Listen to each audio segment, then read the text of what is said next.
I'm a professor and the Canada Research Chair in Coastal Environmental Engineering at Memorial University. So Memorial University is located in the city of St. John's, Newfoundland, Labrador. I actually pursue my undergraduate and the master's degree both in environmental in China. And after that, I continue to pursue my PhD in Canada, environmental engineering. So after the PhD study, I got the NSERC postdoc fellowship to continue study in the areas for another 2 years. And then I have 1 year's paternity leave and I started a faculty position at Memorial. So I already moved to St. John's for almost 20 years. Time flies. Yeah, that's a long time. Yeah. But I want to go a little bit further. But how was your childhood? I think I have very peaceful and very good childhood. That's good. Okay, so do you remember some memories during your childhood that maybe influenced your decision for environmental science or environmental engineering, something related to environmental during your childhood? Of course, I really enjoy the nature, like many kids. But in my childhood, actually, I didn't think that much that for, say, in the future, I can be an environmental engineer or a professor. So, but I do know that I love STEM. So I really like math. So I recall during elementary. So each time we learn some unit, after class, I try to create some of my own questions. And we have a additional blackboard in the classroom, and I write those questions on the board. Say, let's calculate this strange shade area. So I choose my friends and classmates, and they hate me. So I know I like math. I know I do something about the STEM.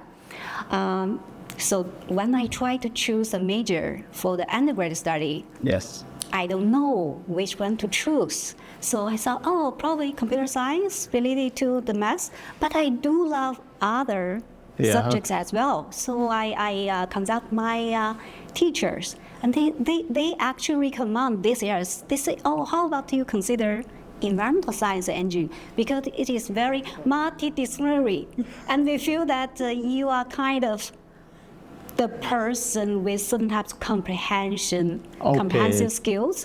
Probably they can reflect your different types of potential.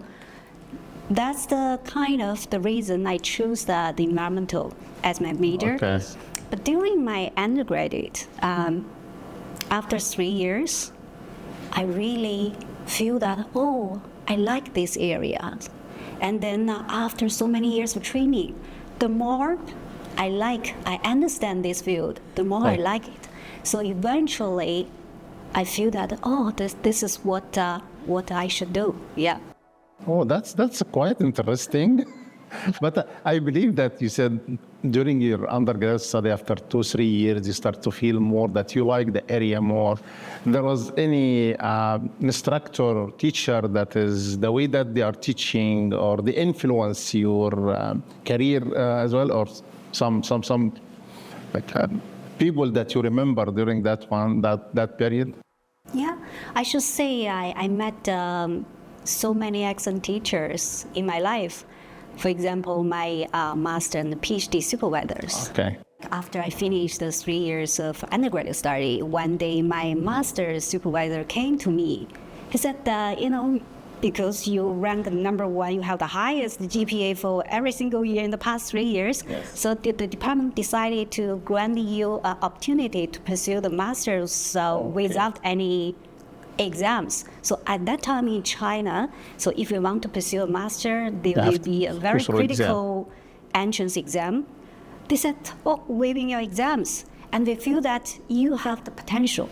And then I feel that, probably that is an excellent opportunity. So she pushed me, say, take the opportunities to further explore your potential. So I started my master, and he's an excellent researcher. So, and then I realized, I really like this. I enjoy these processes. And then after graduation, I actually decided to pursue a PhD. I became an environmental engineer for a while. And then I got a call from my PhD supervisor in Canada. Oh. He said that, you know what? I'm recruiting PhD students with a scholarship, and one of my collaborators and also the visiting scholars recommend you to me. So you didn't apply for a... They feel that you have the potential. Okay. So he said that go ahead to apply. I will give you the opportunity. So, and I feel that, probably I need to try that. So I applied, I got the position, and I continued my study.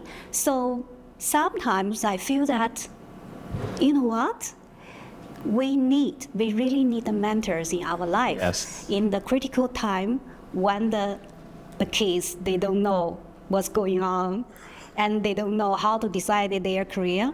So they will help to shape your future. So I follow their advice, and they teach me a lot. And eventually, when I became a professor, I still recall, after 2 years after I experienced the field for a bit, I feel that I understand every single components of this career. One day I sit there, I try to look back of my career, and suddenly I feel that, you know what, I very much enjoy every single components of this career.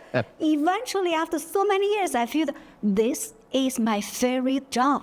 Okay. So, you need time to figure out. I know for some people, they know at the very beginning, this is my passion area. But for somebody like me, so we need time to see what's going on there.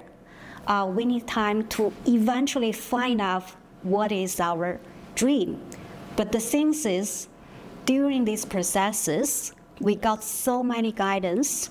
We got so many the help from our mentors, from the system. We realized that what the job means to myself, to the entire society. So this is my experience. Wow, that's what an amazing story and line. But yes, it's it gives a lot of lessons, and actually it gives that the impact of the mentors and people who are encouraging you. So when you were an undergraduate, your excellence in the study gave you that opportunity for that waiving the exams and getting the master, and then from your mentor or supervisor recommended you for a PhD, so you got that one, and in the middle of the PhD you felt that, this is going to be my career. I like every single piece of that one. But once you got to that point, so you decided, this I would like to pursue this career as an academic or a faculty member. Does anything change in your mindset, how you are preparing yourself for that? Because you wouldn't expect it's going to be as the PhD or the master that somebody is going to recruit you and call you, Helen, we know that you're an excellent candidate, want to bring you, but you need to prepare yourself for that. How did you prepare yourself to be a faculty member after you figure out that I want to be a faculty member? Okay, so actually, I'm types of person, whatever the goal is, so whatever the journey is, I try my best to achieve the goal. Meanwhile, I try to find the fun part during this process. I feel that to enjoy this process is very important for any journey, for any processes. So for every period of my study, I try my ways to find those very stimulating and very exciting part about this area, and you'll find out there's a lot. So if you have the driving force, say, this is the interesting thing, let's see what's going on there, what's inside, what is the mechanisms, and then you will prepare yourself from every aspect, this package of the skills to help you to achieve the goal. So granularly, all the programs helps you, so the goals helps you, so eventually you're prepared very comprehensively, like critical thinking, strategic thinking, logical thinking. You have all types of skills, the career actually needs. All types of careers needs those skills, but the only difference is for some of them, the priorities of each tool in the toolbox probably is slightly different.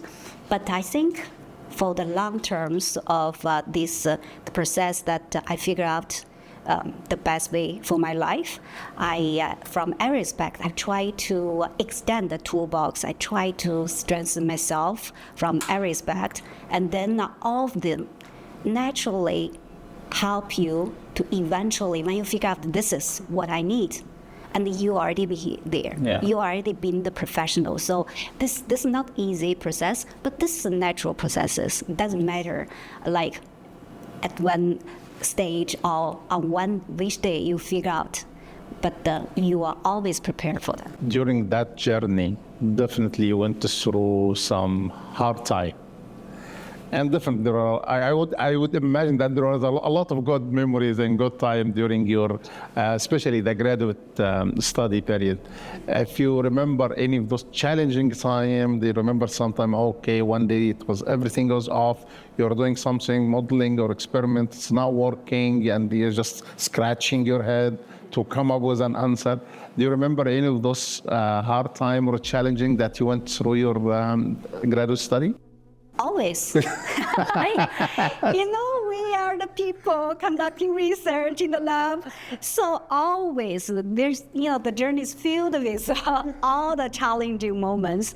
But the thing is, for almost all of those challenging moments, eventually they lead to certain types of very exciting moments, enjoyable moments. So when you have a problem there, you face the challenge, you find a way to solve it, and eventually you, solve the problem, and you feel so happy. You're so proud of yourself. And I think during these processes, from my point of view, I think my engineer mindset helped a lot. Like we are engineers, we are the problem solvers. So once we have a problem, we directly jump to how to solve it, how to find a solution, instead of say, why me? Why it is so hard? Something like that. So because so many whys will lead to the frustration, to the depression, stressful, all those nervous.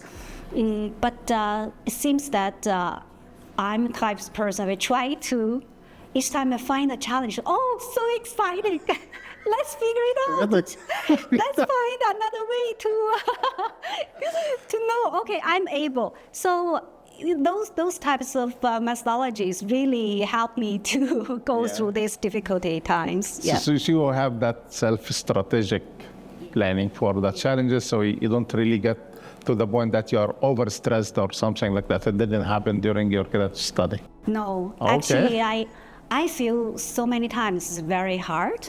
Okay. Very hard, and so many times you will have to face those failures, and so many times you feel that you try so hard, spend so many time, but you didn't get the results. But you just take it. Did you cry sometime? You can cry, because sometimes you're tired, right? You're tired, you cry, but it is just the emotion. Yes. And after you cry, you go ahead. So even not linked with it. Yes. To certain times, the words, it's not what I like. No, this is word. Yeah, just take it.